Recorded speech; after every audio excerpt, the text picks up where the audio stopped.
ধর্ষণের পর এবার আত্মহত্যা করলেন জুলাই আন্দোলনে পুলিশের গুলিতে নিহত শহীদ জসিম উদ্দিনের মেয়ে লামিয়া। সামাজিক যন্ত্রণা, অপরাধীদের জামিন পাওয়া সবকিছু যেন ছাপিয়ে গেছে লামিয়ার হেরে যাওয়ার মধ্য দিয়ে।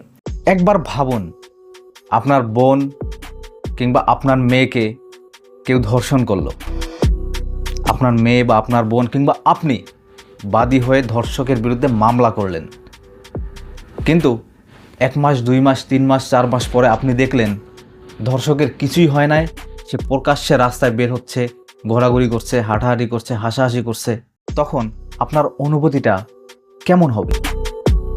আমরা এমন একটা দেশে বাস করি যেখানে ধর্ষণ, খুন, গুম, হত্যা, চাঁদাবাজি, লুটপাট এগুলো একটা রুটিন কাজ, এগুলো একটা সামাজিক কর্মকাণ্ডে পরিণত হয়ে গেছে। এখন আমরা নিজেদেরকে মুসলমান মুসলমান বলে গলা ফাটাই, আলাফ হালারা কোন বাল করছেন আপনারা? আজ পর্যন্ত একটা ধর্ষকের বিচার আজ পর্যন্ত প্রকাশ্যে করতে পারছেন? এর চেয়ে ইউরোপের ইহুদি দেশগুলো অনেক ভালো, হাজার গুণে ভালো। অ্যাটলিস্ট সে দেশে ধর্ষণ হয় না, কেউ ধর্ষিত হয় না, কিংবা হলেও তার কঠিন বিচার করা হয়।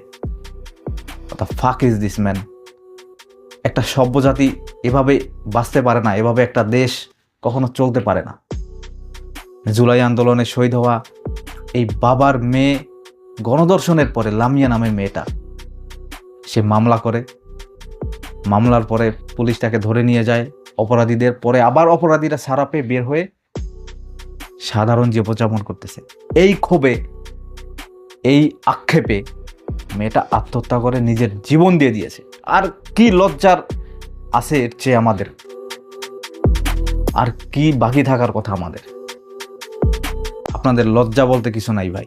আপনাদের শুধু পাওয়ার লাগবে, ক্ষমতা লাগবে, আর চাঁদাবাজি করে টাকা কামান লাগবে, বিদেশে পাচার করা লাগবে। এই তো করেন, এই দুনিয়ায় একটু শান্তি করেন, আখিরাতে এর সব কিছু A to Z আপনাদের জবাব দিতে হবে। এত কিছু হওয়ার পরেও, এত আপনারা জ্ঞানী ব্যক্তি, তারপর আপনাদের কোনো কিছুতেই কোনো বোধোদয় হয় না। I don't know Y. ভাই, 1 মাসের জন্য আমার একটু ক্ষমতা দেন, একটা মাসের জন্য ভাই। দেখেন কিভাবে অপরাধ, ধর্ষণ, চাঁদাবাজি, লুটপাট এগুলো চিরতরে বন্ধ করে দেয়। তা তো দিবেন না। আপনারা দিবেন কারে? হাজার হাজার খুন, গুম, হত্যা মামলার আসামি, তারা হবে আপনাদের আইডল। জীবনে স্কুলের বারান্দা যায় নাই, তারা হবে আপনাদের আইডল নেতা। চলো এভাবে।